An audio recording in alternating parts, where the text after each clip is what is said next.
Buon pomeriggio a tutti. Diamo via a una nuova CRIDS Lecture. Lasciatemi solo dire in due parole, CRIDS è il centro di ricerca interdisciplinare sui diritti sociali. Abbiamo qui il direttore del centro, il professor Alessandro Martelli, a cui risparmiamo l'ennesima introduzione e descrizione del CRIDS. Insomma, il centro di ricerca esiste già da 3 anni, è già attivo e vitale, e quindi possiamo andare direttamente a quella che è la tematica di oggi, il posto di lavoro tra vecchie e nuove discriminazioni. In sostanza abbiamo voluto trattare, sempre con rilevanza per i diritti sociali, un tema non nuovo, appunto quello delle discriminazioni sul lavoro, che però si sta prestando sta presentando nuove problematiche. Dicevo, tema non nuovo, poi sono certo che la professoressa Anna Carreri, che ringrazio per la disponibilità e per essere qua tra noi oggi, dall'Università di Trento, sicuramente illustrerà meglio di me. È un tema che, come confermano i dati, è assolutamente attuale. Io guardavo dati 2024, il tasso di occupazione femminile in Italia è il 56%, quello maschile il 76%, quindi 20 punti di scarto, e se guardiamo la media europea siamo al 70% per le donne e 80% degli uomini, quindi sicuramente un dato molto peggiore della media europea, con un gap che è esattamente il doppio della media europea tra i due sessi. Altri dati ci dicono che la nascita di un figlio continua a essere un evento che pregiudica non solo l'occupazione ma anche la carriera delle donne, mentre è un evento relativamente neutro ancora per i lavoratori di sesso maschile. E il fenomeno, come dicevo, discriminatorio poi è in continua evoluzione, cioè presenta nuovi problemi. Se consideriamo che i dati ancora confermano che la segregazione occupazionale, sia orizzontale che verticale, è spiccata, quindi le donne si concentrano in certi mestieri che sono a prevalenza femminile, così come nell'istruzione abbiamo degli ambiti che sono a prevalenza femminile, mentre nella fascia alta delle carriere, gli semi-dirigenziali, gli uomini sono sovrarappresentati. Dice un'altra cosa, che con le nuove sfide, in particolare mi riferisco alla rivoluzione digitale, presumibilmente, probabilmente molti dei lavori che saranno messi a rischio dall'automazione e dall'intelligenza artificiale riguarderanno soprattutto i lavori a prevalenza femminile. Ma non solo, e di questo tema ci parlerà Anna Zilli dall'Università di Udine, che appunto colgo l'occasione per ringraziare. L'intelligenza artificiale, la cosiddetta discriminazione algoritmica, è una sfida che è davanti agli occhi di tutti. Faccio solo un paio di esempi, poi Anna Zilli sicuramente se ne occuperà molto più nel dettaglio. Piattaforme social network come Facebook o LinkedIn, si è scoperto da ricerche indipendenti che targetizzano gli annunci di lavoro per mestieri considerati, per chiaramente un bias, a prevalenza maschile, come non so, ingegneri di software, vengono targetizzati solo su utenti di sesso maschile, o prevalentemente su utenti di sesso maschile. Questo si dice che quello che è un bias o una discriminazione si andrà a replicare per via del funzionamento dell'intelligenza artificiale. O ancora il caso di Amazon, che è diventato ormai il caso da cui si parte quando si parla della discriminazione algoritmica. Non voglio spoilerare eventuali contenuti di Anna, ma Amazon aveva, lanciato un proprio tool di intelligenza artificiale per fare uno screening delle tante domande, migliaia di domande di lavoro per posti, per lavori di ingegneri di software, e il software, apprendendo dalle scelte di assunzione degli ultimi 10 anni, aveva insegnato a se stesso, perché era un sistema di machine learning, quindi imparava da solo, aveva insegnato a se stesso che sulla base dei dati di addestramento i candidati di sesso maschile erano preferibili, e quindi per quanto i curriculum fossero neutralizzati, quindi non presentassero il nome e il cognome del candidato, il software andava a identificare da parole chiave all'interno del curriculum chi era il candidato di sesso femminile per escludere, fondamentalmente. Ho semplificato la procedura. Quindi, dicevo, questi sono due esempi che ci dicono che le sfide nuove sono tante e che il problema, nonostante imponente corpo legislativo, insomma, le direttive contro la discriminazione esistono ormai da più di 50 anni. Nonostante appunto questo corpo normativo che sia imponente, le pari opportunità paiono lontane da venire, ma non solo, è sempre più difficile da raggiungere per via dei nuovi fenomeni.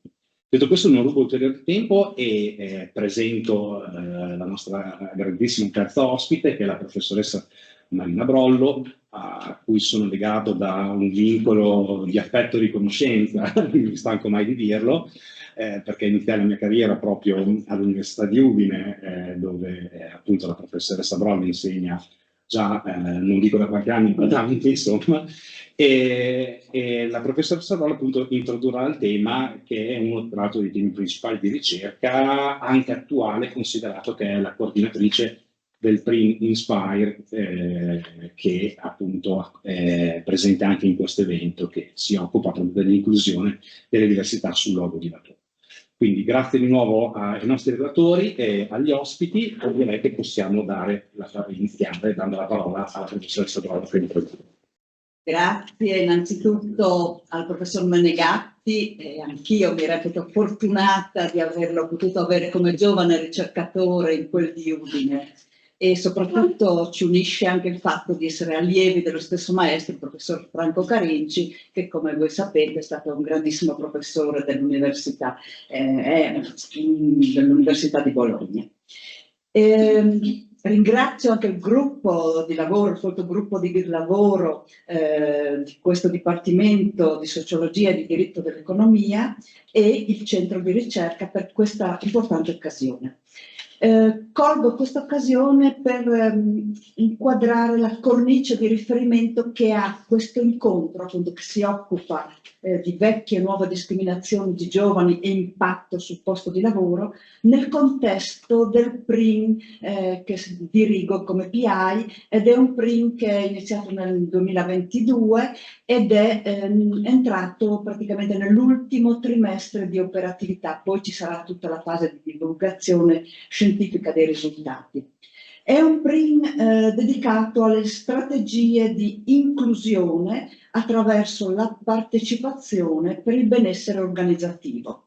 Un PRIN per il quale noi abbiamo usato l'acronimo INSPIRE, che però vorrei sottolineare queste parole chiave rispetto alle quali adesso vorrei fare il punto su quello che c'è in cantiere. Le parole chiave sono l'inclusione, la partecipazione dei lavoratori e il benessere organizzativo.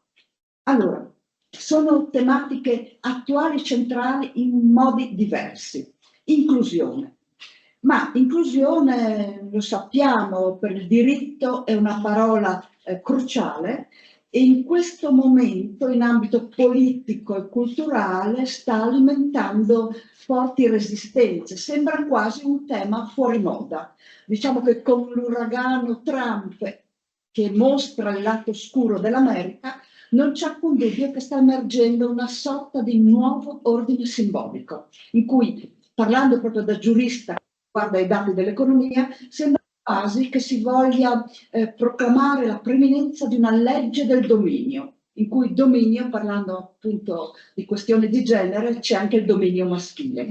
Un dominio che si allarga all'ambito geopolitico, che si allarga al sistema dei valori e delle idee, in particolare dell'Europa, un dominio in particolare che vuole, che ha dato un diktat, un ordine di cancellare i programmi a favore della diversità, dell'equità e dell'inclusione, cioè delle cose di cui noi stiamo parlando, inclusa ovviamente quella di genere. Ha definito questi valori, diversità, equità e inclusione, come valori legali, morali, inutili, e diciamocelo, purtroppo diverse importanti aziende si sono accodate a questa indicazione. Creando che cosa? Creando, a mio parere, uno spreco di talenti, perché ricordiamocelo che le politiche che coltivano questi valori, se sono autentiche, se non sono anacquate, se sono reali, se non sono un mero maquillage, ma sono effettive, sono politiche che non sono soltanto giuste dal punto di vista giuridico, eque, ma soprattutto sono, dal punto di vista economico, sono delle politiche convenienti, efficaci, efficienti, utili, quindi essenziali per una società più giusta, più sostenibile, più innovativa. Quindi è importante avere la consapevolezza che in questo momento questi valori, che per noi sono fondamentali, diventano, per l'America di Trump, come una sorta di dazi socioculturali. Bisogna eliminarli, senza tener conto che eliminare questi valori danneggiano sia le imprese, sia i lavoratori, sia i consumatori che stanno da una parte all'altra della frontiera. Quindi è importante sfruttare queste occasioni di formazione su queste tematiche per ribadire l'importanza e la priorità per noi europei, per noi italiani, di questi valori. Quindi questo è lo stato dell'arte sulla prima parola, inclusione. Partecipazione. Ecco, mentre l'inclusione va fuori moda, la partecipazione al lavoro sembra un tema di grande moda. Perché? Perché in un contesto di permacrisi, in un contesto in cui appunto bisogna trovare le soluzioni cammin facendo, ci si è resi conto che è importante anche il coinvolgimento e la partecipazione dei lavoratori. Cioè si è creato un clima che ha permesso di dare senso e sostanza a un'importante norma costituzionale, l'articolo 46, della Costituzione, che da 77 anni giaceva lì trascurato nonostante decennali discussioni, nonostante varie proposte di legge in tema. Ora pare che la proposta di legge di iniziativa popolare sulla partecipazione dei lavoratori stia intraprendendo un percorso che potrebbe arrivare alla meta. Questa proposta di legge ha già avuto l'ok della Camera il 26 febbraio del 2025 e pare che appunto il cammino sia abbastanza tranquillo. Tranquillo nel senso che nel corso di questa prima discussione già ci sono state diverse correzioni, tranquillo tenendo presente che comunque è una proposta che presenta luci e ombre, anche perché coltivata in un clima che possiamo dire di diversificazione tra i sindacati, se non di disunità sindacale, il che non fa bene al cammino di questa legge.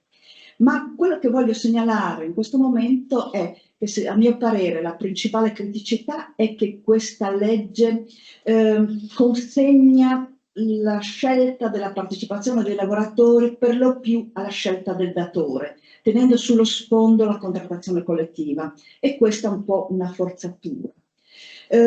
Da poca rilevanza una partecipazione importante, secondo me, la partecipazione organizzativa, ed è la cosa che intreccia soprattutto le nostre tematiche. Quindi questa partecipazione organizzativa un po' sfumata, un po' soft, però una cosa importante c'è la consapevolezza che la formazione è un tassello importante. Quindi anche qua, quindi come sull'inclusione, arriviamo alla conclusione che è importante fare formazione. Infine, ultimissima parola anche per lasciare spazio alle altre relatrici, ultima parola, il benessere organizzativo. Ecco, qui vi porto una chicca che ho imparato la settimana scorsa. Abbiamo avuto un altro giro del Bring Inspire a Urbino, e nell'ambito di questo incontro che riguardava la sicurezza sul lavoro ho imparato, grazie a una segnalazione della dottoressa Antonella Ninci, che è la presidente del CUG dell'INAIL, ho imparato che a breve avremo una nuova giornata nazionale dedicata proprio al benessere organizzativo. La giornata da dedicare al benessere organizzativo sarà il 20 marzo, in concomitanza con la giornata della felicità, quindi un abbinamento tra felicità e benessere organizzativo. Quindi insomma, l'idea che emerge da questa mia presentazione è che il benessere organizzativo fa rima con l'inclusione, con la partecipazione, anche in tema di genere. E che questo richiede però una formazione che richiede a monte una ricerca. Ed è l'ultima conclusione che porto a questo incontro: la ricerca è in prima linea, ma la ricerca deve imparare di più, sempre di più, a usare le chiavi di lettura di genere.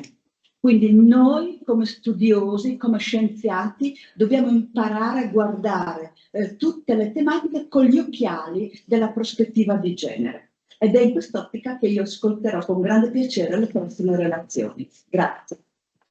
Grazie mille, Carina, per aver toccato punti, direi, molto importanti e essenziali della discussione che avremo oggi, aprendo così il campo per le due relatrici. Quindi inizierei dalla professoressa Carreri, che si occuperà di squilibri di genere e sul lavoro, forme e chiavi di lettura. Buon pomeriggio, vi saluto tutte e tutti. Grazie dell'invito, ho apprezzato molto questo invito. Io generalmente non rifiuto mai quando mi si invita a parlare di disuguaglianze di genere, perché è fondamentale continuare a parlarne, portare questo, e non solo parlarne, non fare ricerca come si diceva prima, sia portare questo tema sia dentro le aule che fuori dalle aule, quindi è una cosa che faccio molto volentieri, che appunto difficilmente rifiuto, poi in un contesto come questo a maggior ragione. Allora, volevo partire con due, diciamo, caratteristiche che mi preme sottolineare all'inizio, che riguarda appunto questo tema di ricerca. Qualcosa è già stato anticipato molto in linea con quello che si diceva prima. È un tema peculiare di ricerca questo, perché e che tra l'altro rende il tema, come dire, prioritario, credo, per chi fa ricerca sociale. È un tema anche al contempo difficile da contrastare, difficile da combattere per chi poi non è diciamo i sindacati, ad esempio, quindi tutti quegli attori che sono impegnati sul fronte appunto dell'uguaglianza e delle discriminazioni sul lavoro. Questa prima caratteristica è il fatto che gli squilibri sul lavoro e nel lavoro sono caratterizzati da una perniciosa, pericolosa invisibilità. Perché? Perché gli squilibri di genere tendenzialmente si annidano nelle pratiche situate, quindi dentro contesti specifici, pratiche informali per lo più, pratiche irriflesse, che però definiscono un diverso accesso ai network di potere fra uomini e donne e definiscono diversi criteri di riconoscimento sociale, valorizzazione delle competenze, e che sono aspetti che si basano, come sappiamo, su assunti valoriali che tendenzialmente diamo per scontato e che quindi quando materialmente facciamo ricerca è anche difficile cogliere e far uscire.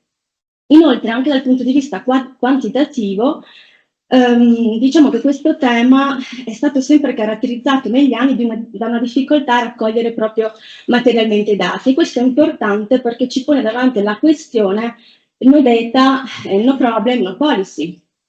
Quindi è fondamentale continuare su questa strada. Ormai ci sono degli istituti di ricerca, fortunatamente, che lo fanno a livello internazionale e che elaborano indici sempre più sofisticati. Poi qualcosa vi mostro, giusto per darvi qualche indicazione, magari già li conoscete, ma farò una fotografia iniziale.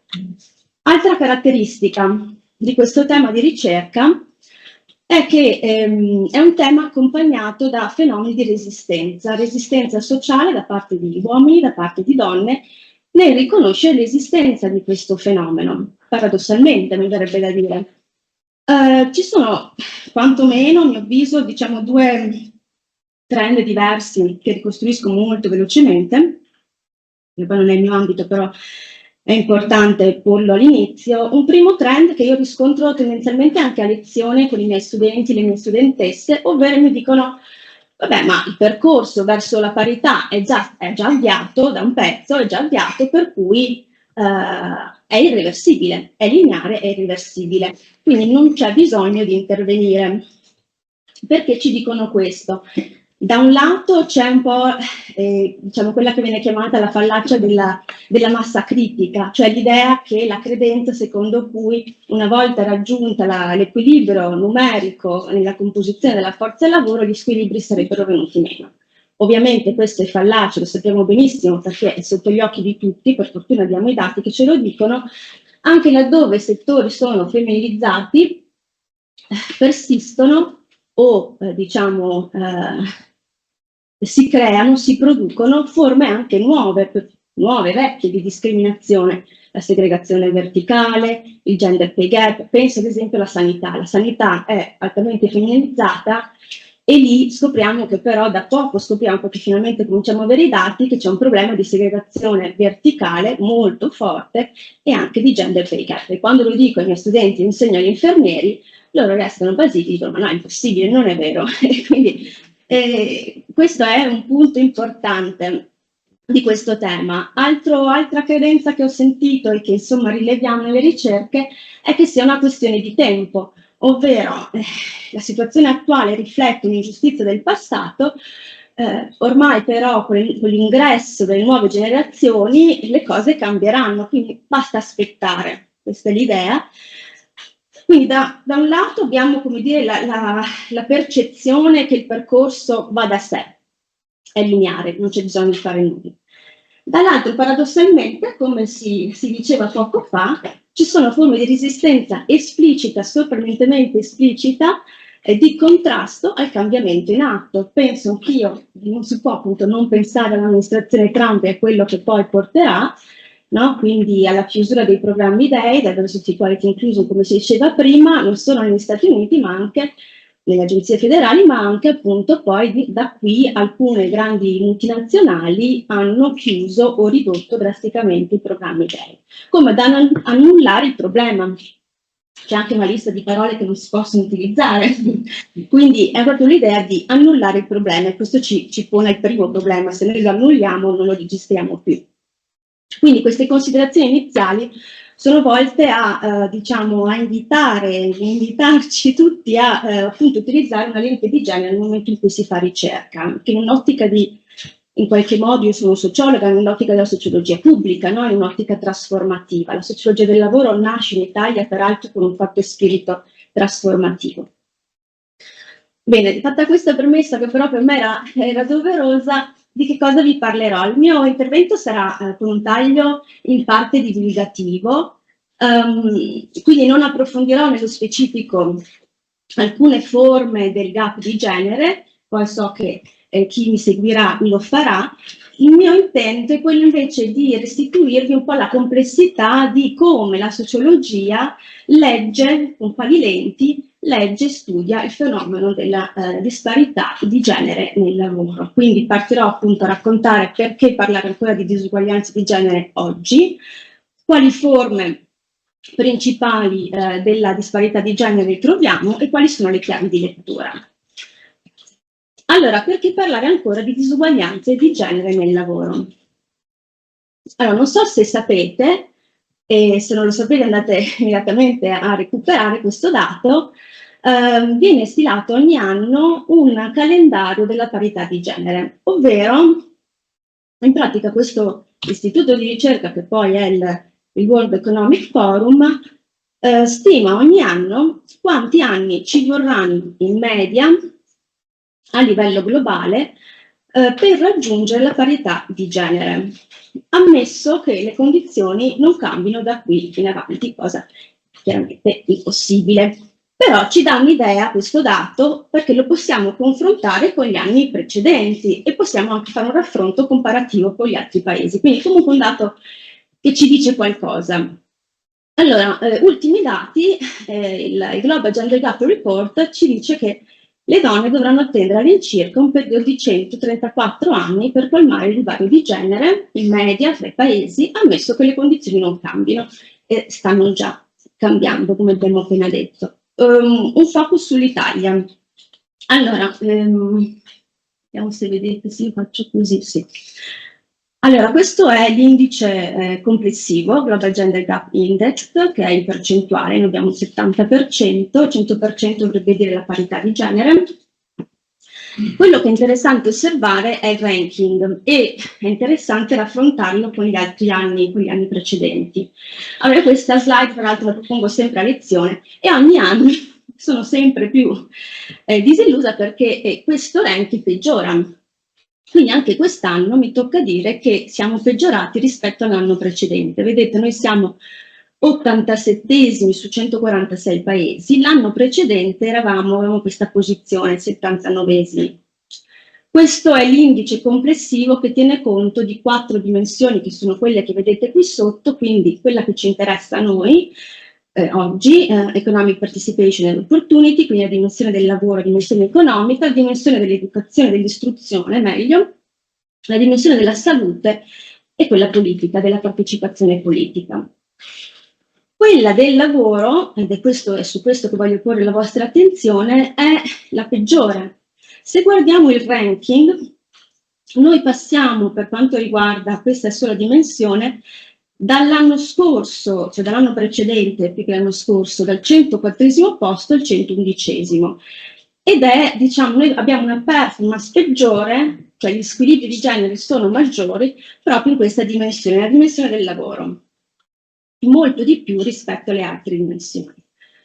Qui vi propongo molto rapidamente i dati, anche questi aggiornati, del Gender Equality Index dell'Istituto Europeo per l'Uguaglianza di Genere. Per chi è interessato, direi tutti e tutte, al di là dei temi di ricerca, vi consiglio di andare a vedere questo indice perché è molto semplice, perché permette di filtrare, al di là di paese per paese, anche per dimensioni, ed è un pochino più sofisticato dell'altro perché ha più dimensioni, e permette di filtrare anche per categorie, diciamo, di donne, ad esempio per classi di età, nazionalità e quant'altro. Quindi è molto efficace nel restituire i dati. Qui vi ho portato soltanto questi, che sono in pratica le dimensioni che sono considerate nel elaborare questo indice complessivo, e abbiamo lo score, il punteggio per l'Italia e la media degli altri paesi europei. E vi faccio notare il fatto che la differenza tra la media europea e il dato italiano è maggiore proprio nell'ambito del lavoro rispetto a tutte le altre dimensioni, come la conoscenza, che poi è l'istruzione, la distribuzione dei tempi, il potere, la salute e via dicendo. Qui lo vediamo ancora più chiaramente. Questa è solo la dimensione del lavoro, il dato è appunto sempre il Gender Equality Index, l'ultimo dato, che conferma grosso modo, cioè proprio peggiore diciamo in realtà, ma conferma, la grafica è sempre la stessa perché basta andare in fondo a vedere l'istogramma e siamo sempre in fondo. Nell'ambito del lavoro la nostra performance, diciamo tra virgolette, rispetto alla parità di genere è peggiore di tutti, appunto, di tutti gli altri paesi. Se torniamo sull'indice del World Economic Forum, noi siamo vicini, siamo 111esimi, siamo vicini alla Costa d'Avorio come paese, ecco, quindi siamo nettamente peggiori, diciamo, rispetto ad altri paesi europei. Quindi il messaggio che vorrei dare è questo. Quando si guarda al lavoro è imprescindibile guardare anche alle disuguaglianze di genere, per questi motivi, per questi dati. E allo stesso tempo, quando si studia il genere o l'identità di genere, credo sia prioritario guardare a cosa succede nei contesti organizzativi, perché è lì che le disuguaglianze sono più marcate. E quindi c'è una sorta di doppio filo, diciamo, molto stretto tra disuguaglianze di genere e lavoro, molto più marcato rispetto ad altri ambiti. Secondo aspetto, qui vado un po' più veloce perché voglio restituirvi solo un po' la complessità, ma credo che siano cose che sappiamo, le forme del gap di genere. Ci sono diversi tipi, diverse forme, le abbiamo chiamate io e Barbara Poggio in un capitolo che abbiamo pubblicato di recente, delle disuguaglianze di genere. Qui diciamo le principali, quindi il gap occupazionale, la segregazione orizzontale, la segregazione verticale e la discriminazione che è trasversale in realtà. Ecco, io dico sempre ai miei studenti e alle mie studentesse di pensare alle forme della disuguaglianza di genere come ad un prisma, nel senso che stiamo parlando dello stesso fenomeno, che poi però circoscriviamo in maniera analitica e anche in termini di raccolta dei dati ad alcuni tipi di gap, ad alcuni tipi di disuguaglianza, però sono facce di uno stesso prisma, per cui quando devo spiegare il gap occupazionale o la segregazione orizzontale, andrò a ricorrere anche all'altra forma di gap, cioè ogni faccia concorre alla spiegazione dell'altra. Anche perché io sono una ricercatrice qualitativa, quando si raccolgono le storie delle donne, questi tipi di disuguaglianza coesistono, convivono, quindi le distinguiamo solo su su un piano analitico, ma anche nella spiegazione dobbiamo ricorrere alle altre. Solo qualche indicazione su ciascuna, senza approfondire nel dettaglio perché non abbiamo tempo. Gap occupazionale, si diceva prima, una donna su 2 non lavora, è un tasso molto basso, tra i peggiori nei paesi europei. Abbiamo inoltre, non c'è solo quando parliamo di gap occupazionale dei tassi, dei livelli di occupazione, ma parliamo anche di qualcos'altro, ad esempio livelli di disoccupazione più alti nel caso delle donne, tassi di abbandono molto alti tendenzialmente dopo la maternità, una donna su 5 abbandona il lavoro dopo la maternità, part-time, questo è un dato che a me sorprende sempre, eppure lo presento costantemente, il part-time è un fenomeno quasi esclusivamente femminile. Quando nasce un bambino, nasce una madre e nasce anche un padre, no? Quindi gli impegni di conciliazione dovrebbero essere gli stessi. E invece abbiamo un 31,5% delle donne che chiedono e hanno il part-time contro una percentuale irrisoria degli uomini. Questa differenza tra uomini e donne si allarga nel momento in cui io considero solo i genitori, paradossalmente. È più larga nel momento in cui considero solo le madri e i padri. Vado veloce, ultima cosa che sappiamo, immagino, il livello del part-time involontario, e questa è proprio una caratteristica tutta italiana. Abbiamo livelli di part-time involontario altissimi, la quota sale al 70% se consideriamo le donne senza figli. Questo vuol dire, questo ci informa della qualità del lavoro, perché vuol dire meno possibilità di progressione di carriera, quindi questo è collegato in realtà alla segregazione verticale, vuol dire gender pay gap, vuol dire più basse pensioni, quindi ci sono delle conseguenze in termini previdenziali. Segregazione orizzontale, solo per restituirvi un po' la complessità, no, del fenomeno. In realtà quando parliamo di segregazione orizzontale non parliamo solo della diversa distribuzione fra uomini e donne, fra settori pubblico e privato o fra attività economiche, quindi la segregazione settoriale, no? Per una tipizzazione di genere, cioè il fatto che tendenzialmente si è portati a pensare che le donne siano più adatte a lavorare in alcuni ambiti e gli uomini in altri. Sono ambiti in cui poi però il riconoscimento sociale ed economico sappiamo essere molto differente, a svantaggio della componente femminile. Ma quello su cui volevo porre l'attenzione è che quando parliamo di segregazione orizzontale in realtà ci sono anche altri fenomeni interessanti, ad esempio la segregazione contrattuale, cioè il fatto che le donne tendenzialmente sono assunte rispetto agli uomini maggiormente con contratti scarsamente tutelati, diciamo, quindi tra virgolette quelli che chiamiamo contratti non standard. Un altro fenomeno che mi interessa richiamare, che credo sia rilevante, almeno per chi si occupa insomma di lavoro e di pratiche lavorative, è la risegregazione per mansioni. Non so se ne avete sentito parlare. La risegregazione per mansioni significa quelle pratiche per cui io manager, distribuisco uomini e donne differentemente nella stessa organizzazione fra divisioni e uffici. Oppure, pratica informale ancora più interessante, quando a parità di posizione lavorativa faccio una distribuzione diversa fra uomini e donne per ciò che riguarda le mansioni. Quindi, in sostanza, facendo un po' di sintesi, tendenzialmente agli uomini vengono assegnate mansioni più prestigiose che danno maggior visibilità dentro le organizzazioni, mentre alle donne tendenzialmente si vede che, notiamo questo, che a loro vengono assegnate mansioni più time consuming, più esecutive, che danno meno visibilità e riconoscimento sociale, a parità di posizione lavorativa dentro la stessa organizzazione. Questo poi vedremo si traduce anche in gender pay gap, non immediatamente, ma nel momento in cui c'è la possibilità di una promozione, il manager sceglierà la persona che è più visibile, più riconoscibile.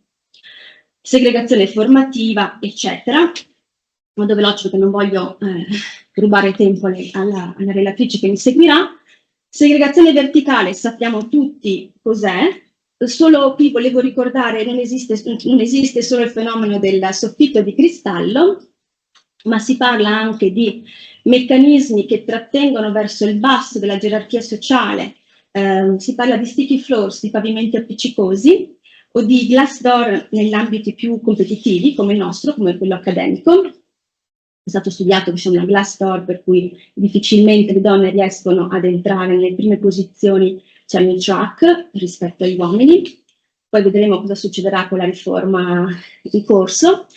Un'altra metafora che viene utilizzata è middle level bottleneck, cioè il collo di bottiglia, cioè il fatto che le donne nella fase intermedia della loro carriera, che coincide con la fase riproduttiva, tendono a fuoriuscire dal mercato del lavoro, oppure comunque a non, come dire, a rinunciare all'idea di fare carriera dentro quell'organizzazione, a disinvestire, insomma. E poi un altro fenomeno che io ho riscontrato molto spesso nei dati, perché ho a che fare con storie solitamente, con storie di vita, comunque interviste qualitative, è la leaky pipeline, quel tubo che perde, cioè queste donne che ci raccontano che superato il primo ostacolo con la famiglia d'origine, superato il secondo, il terzo e il quarto ostacolo all'interno della università, ad esempio, no? Per fare carriera universitaria, superato gli ostacoli iniziali del glass door, delle sticky floors, eccetera. A un certo punto la donna sfinita, diciamo, accumula una serie di svantaggi che la fanno desistere, insomma, e per cui abbandonano appunto, c'è proprio il fenomeno della rinuncia alla carriera e per abbracciare dei piani B alternativi. Infine, la discriminazione non ci riferiamo soltanto al fenomeno delle molestie, del mobbing, che è, diciamo, tra l'altro invisibile, non riusciamo a raccogliere dati, è difficile, insomma, raccogliere dati su questo, ma ci riferiamo anche, ad esempio, ai divari retributivi, quindi al fenomeno del gender pay gap, alla mancata assunzione e licenziamento di una lavoratrice perché madre, ai bias di genere di cui si parlerà poi probabilmente negli algoritmi, nei processi di recruitment, di selezione, a pratiche che marginalizzano le voci delle donne nelle arene decisionali. Noi da poco abbiamo partecipato a un PRIN sulle disuguaglianze di genere nel contesto accademico e molte di queste pratiche le abbiamo individuate, anche se devo dire con estrema difficoltà riuscire a coglierle. E poi aggiungo anche la richiesta di congedi parentali da parte dei padri, che vengono nelle organizzazioni negati informalmente, chiaramente, o ostacolati. Quindi la discriminazione in realtà colpisce anche l'uomo, evidentemente, nel momento in cui intende decostruire quel modello tradizionale di paternità, male breadwinner, e quel modello tradizionale di lavoratore ideale. L'ultimo aspetto che richiamo rispetto a questo prisma, che tutti sappiamo, però che è importante sottolineare, oggi non si parla più solo di donne, non si può parlare di donne e basta, nel senso che non è un campione, un gruppo omogeneo, sappiamo che ci sono delle differenze marcate fra le donne e quindi ecco, non è più sufficiente parlare di donne, dobbiamo capire quali donne. Quindi che si utilizzi, adesso io non so se avete familiarità con l'approccio dell'intersezionalità, che si utilizzi però o meno questo approccio, su cui c'è un grandissimissimo dibattito teorico e anche metodologico, che è un approccio che va a vedere l'intersezione degli assi di svantaggio, quindi non solo essere donna, ma magari essere una donna del sud Italia, nel nostro caso, essere una donna con 2 figli, essere stranieri. Si accumulano una serie di svantaggi nell'incasso di questi assi che producono forme specifiche di discriminazione. Ecco, che si utilizzi o meno un approccio dichiaratamente intersezionale, dobbiamo essere consapevoli che non è più sufficiente parlare di donne, ma dobbiamo capire quali donne quando analizziamo dei fenomeni di questo tipo. Vado alla terza parte e sto anche nei tempi, sono molto contenta, di solito ho qualche difficoltà. Allora, come spiegare le disuguaglianze di genere? Allora, questa in realtà è la parte più difficile, infatti non andrò in dettaglio, però, e non è quella che restituisco, non è una sistematizzazione esaustiva, evidentemente, però ecco, perché le cause sono eterogenee, però con una collega, non so se conoscete Barbara Poggio dell'Università di Trento, abbiamo provato a in qualche modo dar conto, insomma, della complessità di questo fenomeno, anche in termini di lenti interpretative della sociologia, in maniera semplice, non semplicistica, ma tendenzialmente semplice, usando uno schema interpretativo, per così dire, multilivello, che è consolidato nella sociologia, quindi l'attenzione a spiegazioni multilivello, dove multilivello vuol dire il livello micro, cioè quello che guarda, che ha un focus particolare sulle dimensioni individuali, il livello meso, che vuol dire presto attenzione maggiormente, cioè osservo attraverso la ricerca empirica i contesti organizzativi, è quello che tendenzialmente faccio io, e il livello macro invece che vado a vedere, cioè mi focalizzo di più sul sistema paese, sulla struttura di quel paese, anche in termini di politiche sociali, perché questi tre livelli mi definiscono diciamo una serie di squilibri di genere. Sto un po' semplificando. Allora, a livello micro, a cosa si fa riferimento? Faccio riferimento soprattutto all'individuo, sia sul lato, sia all'individuo e le dinamiche interrelazionali, diciamo, sia sul lato dell'offerta, sia sul lato della domanda del lavoro. Quindi sul lato dell'offerta, quindi caratteristiche individuali del lavoratore e della lavoratrice, che possono avere anche, ad esempio, preferenze specifiche in termini di lavoro e di aspirazioni lavorative, più o meno alte, che sappiamo essere condizionate, perché siamo scienziati sociali, oppure sul lato della domanda, dal lato del manager, ad esempio, tutto il tema degli stereotipi, agiti spesso in maniera inconsapevole. Livello meso, quando parliamo del livello meso, cioè quello organizzativo, guardiamo sia le organizzazioni del lavoro, le aziende in pratica, quindi posso ragionare di pratiche organizzative, di cultura organizzativa, ma anche, questo non lo fanno tutti, però io insomma, riteniamo che sia importantissimo, si guarda anche la dimensione familiare, cioè ad esempio la divisione del lavoro intrafamiliare, ciò che avviene nella sfera della riproduzione sociale è molto legato, è interdipendente di fatto con quello che avviene nella sfera produttiva del lavoro. Livello macro invece significa guardare soprattutto alle politiche pubbliche, alla struttura del mercato del lavoro che ha determinate caratteristiche in Italia, un po' quelle che ci dicevamo prima, e alle norme e valori di genere che informano ad esempio le politiche pubbliche. Sono questi tre livelli attraversati da tre livelli che distinguiamo solo a livello analitico, evidentemente, sono concatenati, sono attraversati da una dimensione più culturale, una dimensione più strutturale. Per fare un singolo esempio, se sto sul livello macro, posso pensare che sono anche queste interconnesse, cultura e struttura, però posso pensare che il mercato del lavoro fa parte della struttura, mi definisce una serie di vincoli di opportunità, che definiscono anche l'agency, cioè il potere di agire, di prendere delle scelte delle persone, mentre ad esempio tutto l'aspetto delle norme, dei valori di genere più o meno tradizionali che informano le politiche, che informano il welfare state, è un aspetto culturale, perché chiaramente sono interconnessi. Bene, allora io adesso non ho il tempo per andare nel dettaglio di ciascun livello, però ho pensato di proporre solo qualche esempio, parlando del gender pay gap, provando a capire il gender pay gap, ad esempio, come lo spiego a livello micro, come lo spiego a livello meso, come lo spiego a livello macro. Il gender pay gap sappiamo che sono i differenziali retributivi fra uomini e donne a parità di lavoro o di lavoro di pari valore, questo è un primo senso. Un secondo senso più generale sono le differenze medie nelle retribuzioni tra uomini e donne.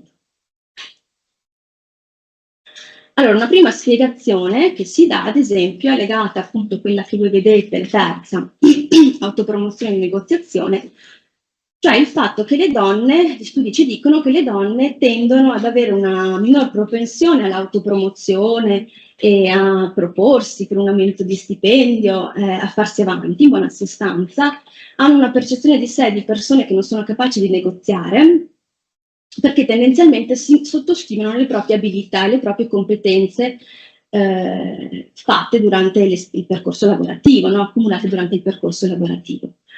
Hanno ad esempio sin dall'adolescenza una versione a rischio inferiore rispetto agli uomini e questo chiaramente le mette in una situazione di svantaggio nel momento in cui, ad esempio, nei contesti organizzativi la parte accessoria del salario viene negoziata individualmente. Perché in questo caso la donna appunto ha meno, pensa di avere meno risorse, tendenzialmente negozia meno. ed è tra l'altro proprio nelle parti accessorie del salario che si annidano, diciamo, i differenziali retributivi significativi, tra l'altro assolutamente non conteggiati nella distribuzione media dei redditi. Altro fenomeno, altra spiegazione, questa volta sul lato della domanda, sul lato quindi del manager. Gli studi ci dicono che, studi sperimentali ci dicono che ci sono una serie di, vengono messi in atto una serie di meccanismi discriminatori, di scelte discriminatorie nei confronti delle donne, sulla base di stereotipi, quindi bias inconsci, nel momento in cui appunto siamo in una fase di selezione o di promozione, per cui le risorse umane tendono a promuovere meno e a selezionare meno le donne degli uomini a parità di condizioni lavorative, quindi a parità di curriculum.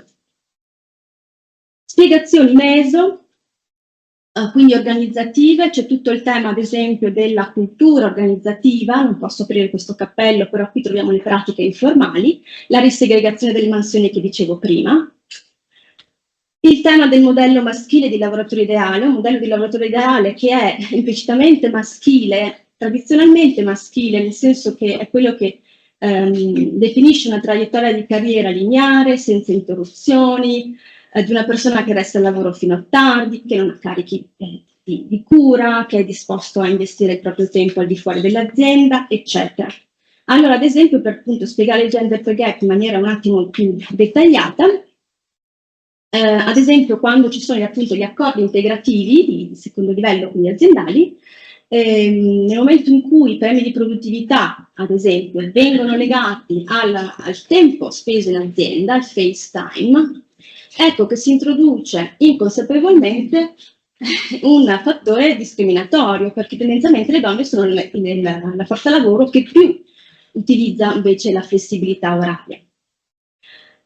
Ci sono poi altri due meccanismi che spiego molto velocemente, non so se avete mai sentito parlare dell'Old Boy Network, cioè di questi network formali, soprattutto informali, che aiutano nella progressione di carriera e funzionano con meccanismi di cooptazione e che tendono ad essere omofobi e ai quali le donne hanno difficoltà di accesso. Sono gruppi che si ritrovano ad esempio fuori dal lavoro, la birretta, il bar, la partita di calcetto e quant'altro, in cui le donne non hanno accesso, ma i network sono importantissimi per avere le informazioni anche dei posti vacanti, eccetera, per avere visibilità fra le persone che contano in qualche modo. Un altro meccanismo è quello che si chiama effetto Matilda, interessantissimo, avviene nel nostro contesto, nel contesto accademico e negli ambienti più competitivi, e consiste nel fatto che quando le donne, chiaramente non sempre, ma è stato evidenziato che quando le donne ottengono dei successi, in termini ad esempio di innovazione, eccetera, scoperte e quant'altro, i meriti di questi successi vengono attribuiti non alle donne, ma agli uomini che sono loro vicini, perché gli uomini hanno maggiore visibilità e anche per la posizione gerarchica. Questo si traduce in un accumulo di svantaggi che può avere un'implicazione poi sul gender pay gap. Termino velocemente perché la mia mezz'ora è finita. Spiegazioni macro, quindi legate alle politiche sociali, al sistema paese, alla struttura del mercato del lavoro. Qui nomino soltanto questi due. Beh, l'ultima faccio prima perché è il part-time, che abbiamo spiegato prima che il part-time ha implicazioni ovviamente sul gender pay gap, ed è stato anche evidenziato dalle colleghe. Un altro tipo di ragionamento interessante è quello di Saraceno, che sottolinea anche come gli effetti delle politiche di inclusione possono essere diversi. Allora, se uno Stato investe su assegni familiari, congedi di maternità, tenderà a familiarizzare la cura e quindi di nuovo una cura che va sulle spalle delle donne. Differentemente, uno Stato che investe in servizi di cura, sappiamo non essere il nostro caso, ha un effetto defamiliarizzante, quindi questo mette le donne nella condizione di poter investire invece nella sfera produttiva, cioè nel lavoro. Sono andata veloce, ma credo che il quadro sia riuscita, almeno spero, a darvelo. Finisco dicendo questo, quindi le spiegazioni sono multilivello, a seconda anche delle sensibilità, delle domande di ricerca ci si focalizza su un livello piuttosto che un altro, sono evidentemente tutte essenziali, tutte importanti ed è anche, come dire, rilevante tener conto, essere consapevoli dei riflessi, delle implicazioni in termini di policy che queste spiegazioni hanno, perché se io mi focalizzo sul livello micro, in termini di policy probabilmente vado in un'azione di fix the woman, cioè di risolvere il problema delle donne, di fare ad esempio processi di empowerment, se sto sul livello micro. Se sto sul livello meso, tendenzialmente le implicazioni di policy sono fare formazione dentro le organizzazioni ai ruoli apicali, al sindacato. Se sto sul livello macro, tendenzialmente le implicazioni di policy potranno essere quelle di formulare delle politiche del lavoro familiari che favoriscono la partecipazione di qualità del lavoro delle donne e magari il monitoraggio di queste politiche. Quindi anche questa attenzione, no? Noi sociologi siamo chiamati, ma gli scienziati sociali tutti ad averla rispetto alle implicazioni di policy che le spiegazioni di fenomeni hanno. Dai.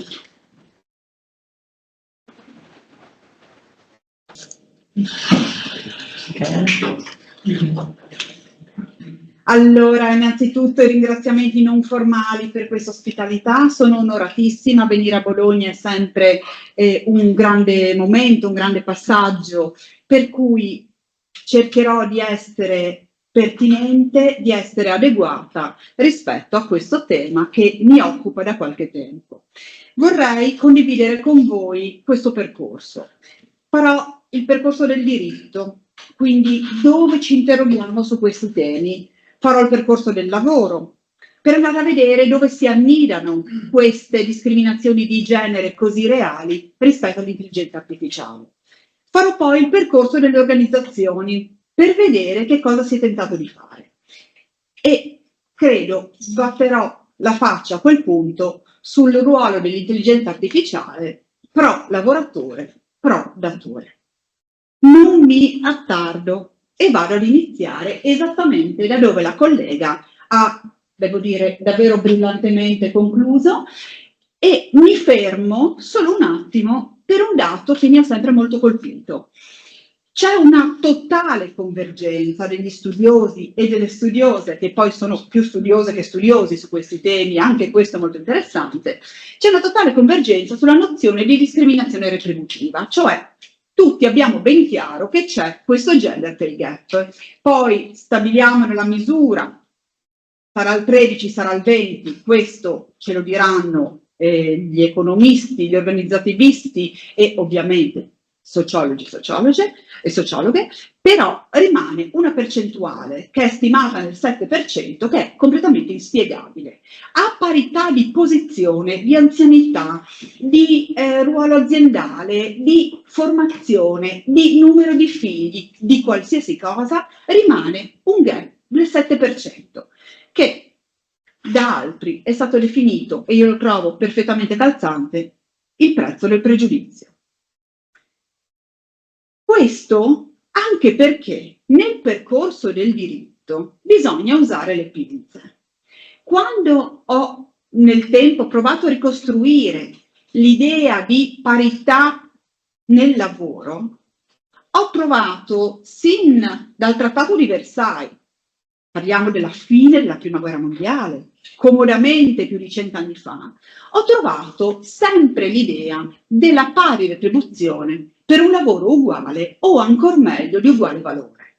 Qui ho provato a ricostruire, l'ho messo per i passaggi fondamentali che mi pare di poter condividere con voi, che sono ovviamente le convenzioni OIL principali, il nostro articolo 37 della Costituzione e l'articolo 157 di oggi del Trattato sul funzionamento dell'Unione. Non è mai parità, è parità o uguaglianza per un lavoro uguale o di uguale valore. E questa è la chiave da cui, secondo me, può passare il percorso di un giurista, di una giurista in questo caso. E cioè, la questione è che cos'è il lavoro uguale e che cos'è il lavoro di uguale valore. perché è abbastanza evidente che si tratta di concetti che tutti riteniamo di aver compreso, ma che forse andrebbero messi su una bilancia. E cioè, quando è che possiamo dire che 2 lavori sono uguali? Il mio lavoro è uguale a quello di un'altra professoressa associata di un altro ateneo? È uguale a quello di un'altra madre di una figlia adolescente nelle mie stesse condizioni occupazionali? E ancora più sfuggente è l'idea del lavoro di uguale valore. Perché chi lo peserà questo uguale valore? Che cosa sarà questo valore? Ma questo appartiene al mondo del diritto e il giurista, la giurista, non può scappare dall'idea che se le fonti dicono, le fonti parlano. Nessuna parola del legislatore va lasciata lì inascoltata. E allora vi porto con me nel percorso del lavoro illuminato oggi dalle questioni dell'intelligenza artificiale, con l'idea che abbiamo alle spalle, dobbiamo chiarire che cos'è il lavoro uguale o di uguale valore per poter parlare di esistenza o meno di una discriminazione nel lavoro. Artificiale è reale. Artificiale e reale. Questo è il binomio che forse è una assoluta ripetizione di termini, e cioè quando parliamo di intelligenza artificiale nella selezione delle risorse umane, quindi nell'accesso al lavoro, parliamo di utilizzo di sistemi di selezione che sono di HRA, Human Resource Analytics, che ormai sono assolutamente acquisiti non da 1 anno, non da 2, non da 10, non da 20. Si parla di selezioni automatizzate dagli anni 70 e all'epoca queste selezioni automatizzate erano state accolte con grande favore nella idea di una neutralità del selezionatore. È un po' quel che si è detto delle selezioni alla cieca per le orchestre, che hanno portato molte più donne fra gli orchestrali rispetto alle selezioni visibili. Questo però, finché il selezionatore è un umano, e dietro alle spalle, dietro alle quarte, dietro alle tende c'è un altro umano o un'umana in un rapporto non mediato. Nel momento in cui abbiamo uno strumento che media da solo, con le sue scelte, qui entriamo in un altro ambito. E lo dico meglio. Quelle selezioni fatte con metodi neutri, meccanici o meccanizzati, sono neutre nella misura in cui la macchina fa quel che io dico e io so che cosa ho detto. Ho detto cerca dei requisiti, ma queste selezioni non sono fatte così. Queste selezioni sono state costruite dicendo alla macchina: impara da quello che trovi, migliora le selezioni e usa le tue strade per arrivare a quello che è il mio risultato. Cioè, io voglio il miglior lavoratore possibile per quel che mi interessa. E non torno sul caso Amazon di cui si è parlato prima, ma il caso di Google è altrettanto noto. Stiamo parlando di giganti della tecnologia che hanno usato strumenti di selezione per le risorse umane basati sull'esperienza, basati su quel che è stato. E la domanda di Amazon all'intelligenza artificiale era: trovami nuovi profili che siano uguali ai migliori profili che ho. Poiché nel decennio avevo selezionato quasi tutti, se non tutti uomini, l'intelligenza artificiale ha detto: faccio quello che mi chiedi. E dall'altro lato l'intelligenza artificiale di Google ha cercato fra i soggetti scartati quelli che avrebbero avuto le maggiori possibilità di successo, i cosiddetti second best. E che cosa ha cercato quando ha cercato soggetti di successo? non ha badato al fatto che quegli scartati fossero tante donne, ha cercato gli unici di successo in quel mercato e di nuovo ha ripetuto un pregiudizio senza averlo, ha ripetuto un meccanismo.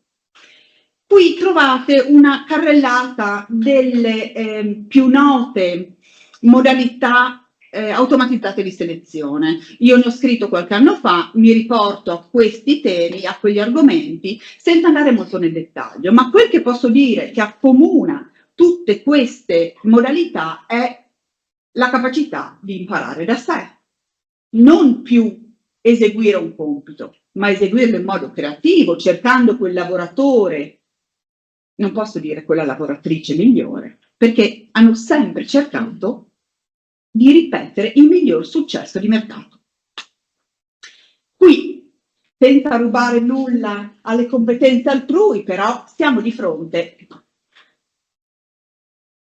grazie, senza rubare nulla alle competenze altrui, dicevo, siamo di fronte a una riflessione doverosa sull'effetto corno. Credo che tutti noi conosciamo l'effetto alone. L'effetto alone è quello per cui una caratteristica positiva di un soggetto mi fa pensare che tutto di quel soggetto sia positivo. Ciò che è bello è anche buono. Fenomeno molto studiato. Meno studiato è l'effetto opposto, il cosiddetto effetto corno o alone inverso. Quello che mi fa credere che un soggetto che ha una caratteristica negativa trascini quella caratteristica negativa in tutta la sua essenza e in tutti i suoi ambiti di azione. Questo è stato approfondito con riferimento al gender gap in una famosissima ricerca di qualche anno fa all'Università Bocconi, Maternità quanto mi costi, del 1999, e in quella ricerca si stimava quanto fosse l'alone negativo delle donne, e cioè quanto le aziende ritenessero fosse il costo della maternità rispetto al costo reale. Dato un costo reale di 100, il costo stimato, quindi immaginato, l'alone negativo era il doppio.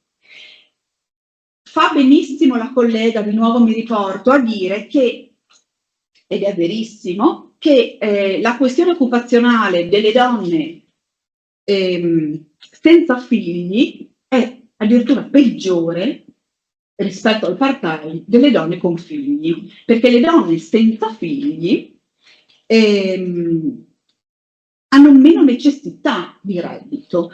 E c'è un altro elemento che mi sento di aggiungere: sono le donne con figli in coppia che pagano enormemente.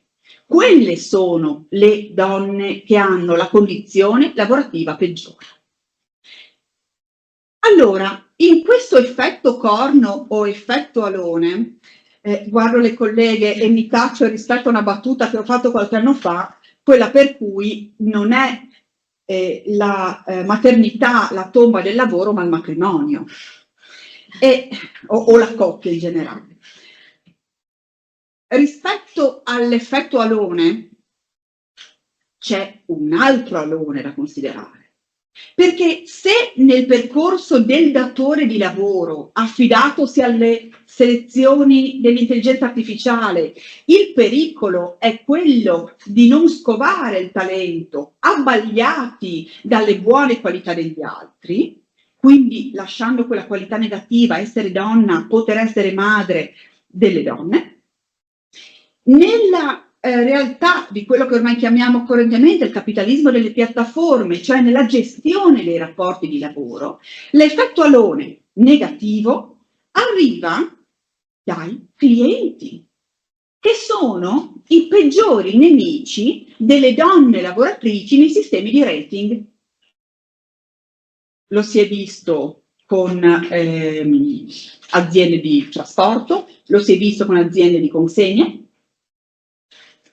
Le donne sono valutate molto peggio, perché la prestazione richiesta a una donna è molto più alta, che si tratti anche di guidare un'auto o che si tratti anche di consegnare un bene. Il risultato qual è? Che le donne spariscono anche dal sistema di lavoro tramite piattaforme. quando ogni prestazione viene parcellizzata e il giudizio del cliente cade su singoli elementi, forse si può tentare l'obiettività, ma quando la richiesta è complessiva, questo alone negativo copre ogni qualità positiva. Arrivo al percorso delle organizzazioni. Quanto ci duole oggi parlare di diversity e inclusion? In questi giorni in cui l'argomento sembra non essere più di moda. Anche su questo mi fermo. Ho letto molto su questo tema di recente e quel che mi sembra di vedere è che stiamo costruendo un altro alone. Negli Stati Uniti le aziende si stanno formalmente disimpegnando dai programmi di diversity e inclusion, che però non cessano in giro per il mondo, poiché si tratta di un tema irrinunciabile, soprattutto nelle realtà complesse, nelle realtà multiculturali, interculturali, dove una seria prospettiva di diversity e inclusion continua a essere necessariamente praticata. Ma quando guardiamo alle best practice della diversity e inclusion, io ho voluto metterne due per iniziare, molto note e che vengono da Amazon. È quella stessa Amazon di prima che usa strumenti di selezione che penalizzano enormemente le donne, e che dall'altro lato si certifica per la parità di genere, si certifica per Glamazon, cioè mostra la propria abilità di diversity e inclusion nei confronti di, dal sito, ogni minoranza, alla faccia dell'inclusione, e che dà il via anche a una certificazione che poi è stata usata da altri, che è la famosissima EDGE.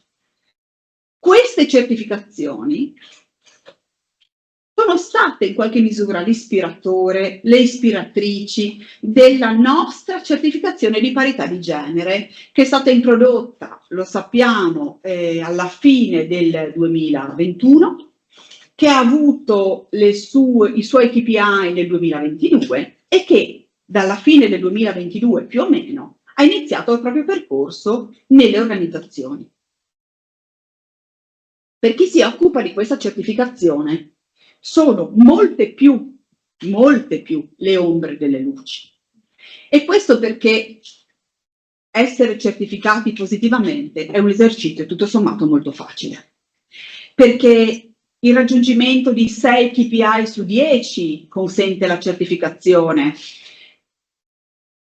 Permettetemi, arrivare a casa con un 6 su 10 alla scuola primaria era aver fatto il minimo indispensabile, non era la certificazione di un'eccellenza. E allora, se noi diciamo che basta avere la sufficienza per essere considerati un'eccellenza, forse abbiamo puntato molto in basso. E perché abbiamo puntato molto in basso? Perché la raggiungessero in tanti. E perché l'abbiamo voluta per tanti? Perché l'abbiamo collegata a dei benefici, che abbiamo messo, benefici di carattere contributivo, quindi uno sconto per le imprese, che abbiamo messo in misura fissa. Che cosa sto dicendo? Che era molto più facile dividere una torta piccola fra tanti soggetti e non scontentare nessuno negando la certificazione, che mettere requisiti alti e chiedere a soggetti di lavorare molto per raggiungere quella stessa piccola torta. E ancora, questa certificazione di parità di genere è stata collegata anche agli appalti pubblici, dove, a quel che mi consta, è stato discusso il primo caso, si è addirittura cercato di utilizzarla nell'ambito di un avvalimento, cioè richiedendo in una cordata di imprese di un appalto pubblico che la certificazione di genere B1 fosse buona per tutti. Qui il TAR ha affermato letteralmente sul piatto, peraltro, dal punto di vista logistico, la vicenda che sta andando in pubblicazione in nota sulla rivista che abbiamo dall'Università di Udine, Equal, il diritto antidiscriminatorio, e che semplicemente è la punta dell'iceberg delle fragilità di questo sistema di certificazione. Ne aggiungo uno. È una certificazione all'italiana. Fuori dal nostro paese questa certificazione non interessa a nessuno. Per cui un'impresa italiana che voglia muoversi in un mercato non solo nazionale dovrà necessariamente dotarsi di qualcos'altro. Queste criticità ci riportano al punto iniziale, perché in quei KPI c'è scritto che i datori di lavoro che vogliono essere positivamente certificati dal punto di vista del genere dovranno dimostrare di offrire retribuzioni uguali per lavoro uguale o di uguale valore. Da qui non possiamo prescindere. Se non chiariamo questo punto, tutto il ragionamento sulle discriminazioni, sul gender pay gap non ha senso, perché non c'è la prova, la pistola fumante della discriminazione. L'ILO, OIL, ci ha provato e ha spiegato molto bene che il problema della valutazione del lavoro è il metodo che si usa per procedere a questo. E ha confrontato i metodi globali con i metodi analitici. I metodi globali sono quelli che classificano i lavori in base all'importanza generale dei requisiti richiesti, banalmente titolo ed esperienza. Quando noi usiamo questa certificazione, che mia nonna avrebbe detto un tanto al chilo, siamo così generalisti da poterci nascondere qualsiasi cosa e scatta esattamente il meccanismo descritto perfettamente dalla collega. Qui il gioco si fa sulle ore lavorate, qui il gioco si fa sul fatto che non c'è una donna che voglia venire a lavorare di sabato, si fa sul fatto che le donne in tutti gli ambiti, quando si aprono le posizioni dirigenziali, fanno un passo indietro. Per cui quel che ho offerto è una posizione con un certo titolo, con una certa esperienza, e quel che ho avuto sono generalmente candidati uomini. Se poi volessimo indagare a fondo e dal punto di vista della giurista le questioni delle mancate candidature femminili rispetto alle posizioni apicali, agli eccellenti argomenti della collega aggiungo quello della giurista, è l'orario di lavoro. Ogni posizione apicale è sganciata da un orario di lavoro e nel momento in cui le scuole continuano a chiudere alle 4, fra 3 minuti, è abbastanza evidente che questi bambini andranno recuperati da qualcuno. E poiché le posizioni maschili sono state meglio retribuite, qual è la famiglia che razionalmente rinuncia alla posizione meglio retribuita per favorire quella meno retribuita?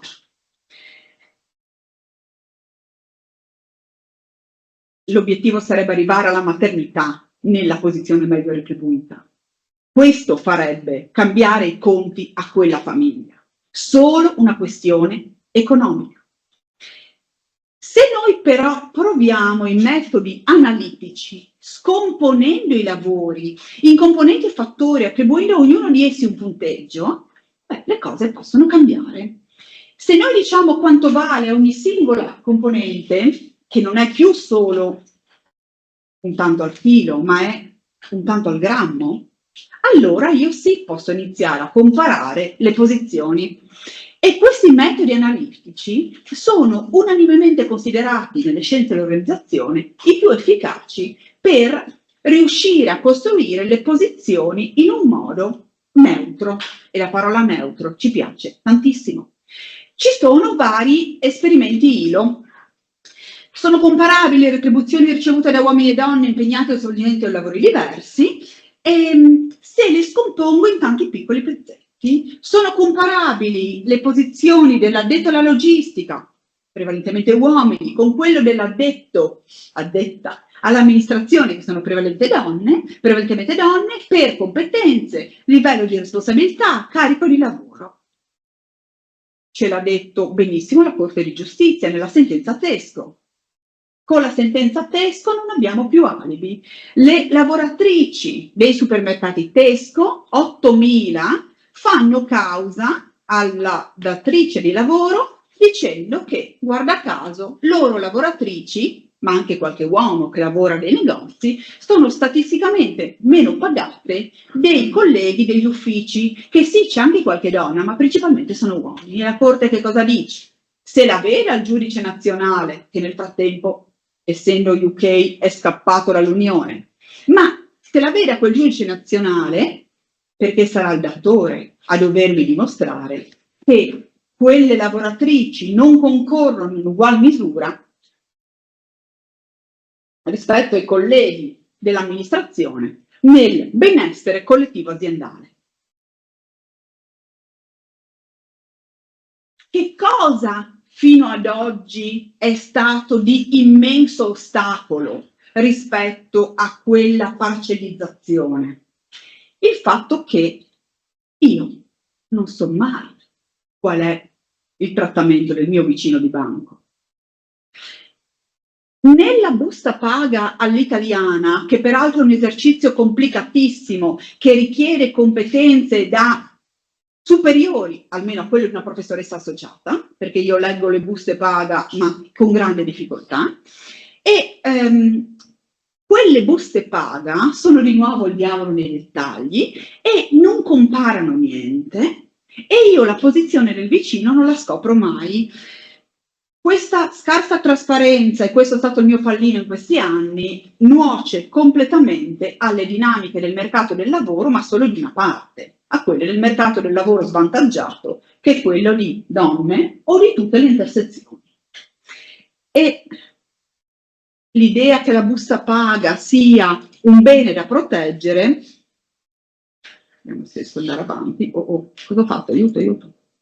L'idea che la busta paga sia un bene da proteggere, grazie, è un'idea costruita dai datori di lavoro, che hanno addirittura provato a includere i trattamenti stipendiali nei patti di non divulgazione, con l'idea che io non possa mai dire al mio vicino di banco qual è il mio trattamento.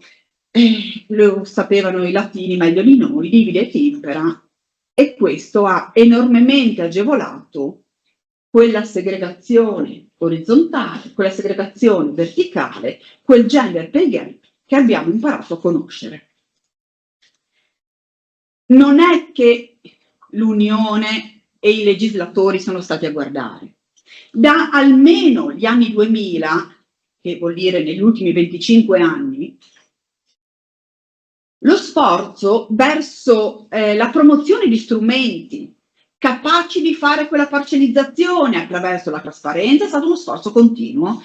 Modalità soft, audit volontari e trasparenza, o modalità hard, con i famosi report informativi obbligatori che hanno dato nel nostro paese una immensa produzione cartacea di rapporti biennali mai letti da nessuno.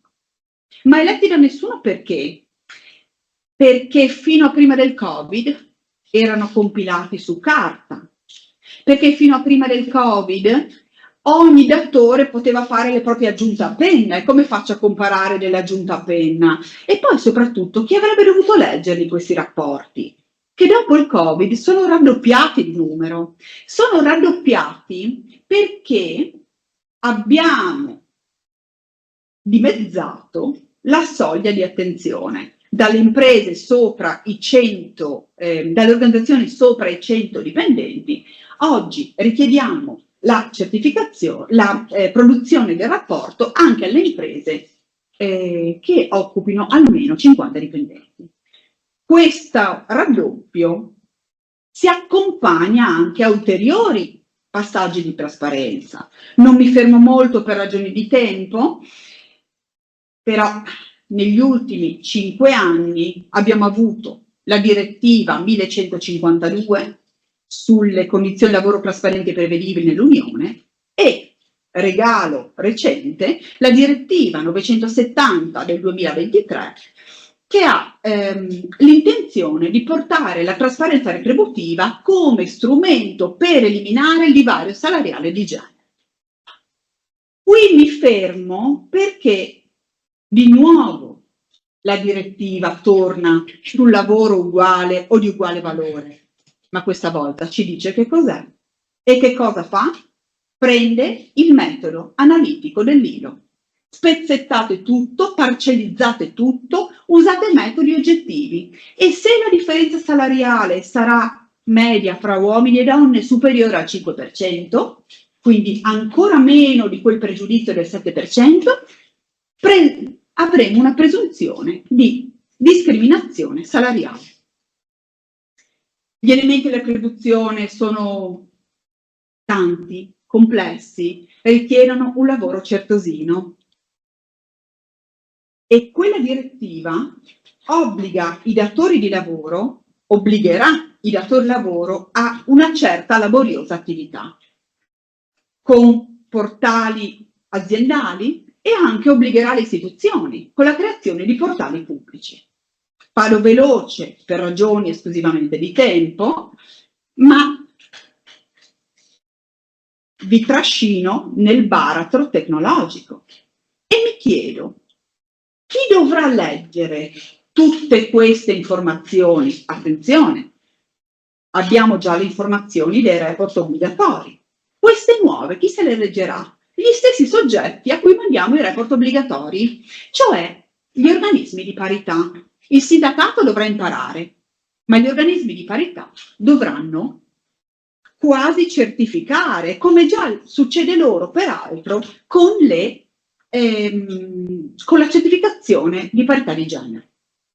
Questa burocrazia di parità, che è stata negli anni, dal Jobs Act ad oggi, pesantemente indebolita dal punto di vista organizzativo e finanziario, si trova l'ennesimo onere. E qui è un onere cruciale, perché si passerà di lì per dire se c'è o non c'è questa discriminazione salariale. E finalmente proviamo a usare quell'intelligenza artificiale che ha contribuito a costruire o almeno perpetrare il gender pay gap, usiamola per il contrasto. Come faremo? La daremo in mano agli organismi di parità. Credo che la strada sia l'attuazione delle direttive 1499 e 1500, in cui avremo la riforma degli organismi di parità che dovranno necessariamente essere dotati finanziariamente in termini adeguati, in modo da avere le strumentazioni e le unità di personale e le unità di personale anche artificiale a questo punto per poter far fronte a queste analisi. Vado a concludere. Questi analytics hanno cambiato e cambieranno ancora di più il modo in cui ci approcciamo al diritto del lavoro e alle imprese. Cambieranno i processi, cambieranno i modi in cui assumeremo, sono già cambiati ma cambieranno ancora. Cambieranno i modi in cui licenzieremo, perché adesso i giudici nazionali ci dicono che nei licenziamenti anche individuali dobbiamo comparare le posizioni e comparare vuol dire trovare lavori uguali, di uguale valore, persone che hanno la stessa situazione o una situazione comparabile o un interesse uguale o comparabile per l'impresa. E allora non possiamo immaginare che questa attività cessi. Non possiamo tornare indietro rispetto all'utilizzo di queste strumentazioni. Possiamo iniziare a correggerle, anche perché rimane sempre la sorveglianza umana garantita dal GDPR, quindi dalla protezione della riservatezza. Se l'AI Act europeo si basa sul concetto di rischio, e cioè si basa sull'idea che il trattamento, il sistema utilizzato sia sempre più rischioso, quindi da un rischio basso a un rischio alto, poiché si basa su questo approccio, andiamo a vedere dove sono i sistemi di che ci interessano, quelli utilizzati nell'ambito del lavoro e dell'occupazione, sono tutti nel rischio più elevato. E allora, se il rischio è più elevato, l'antidoto dovrà essere il più forte. E da che mondo è mondo nel diritto del lavoro c'è un grandissimo antidoto, che è la formazione. Quindi l'idea su questo punto è: tanto è alto il rischio, tanto più grande sarà l'onere formativo. Concludo e spero che ci rivedremo nel 2026. Non manca tanto. E perché non manca tanto? Perché abbiamo un triplete notevolissimo. 19 giugno dobbiamo occuparci delle direttive 1499 e 1500 del 2004, che sono quelle relative alla riforma degli Equality Boards. 26 giugno il recepimento della direttiva 970. 2 agosto entra completamente in vigore l'EIAF per tutti. Io direi: non prenotatevi le ferie. Vi ringrazio moltissimo.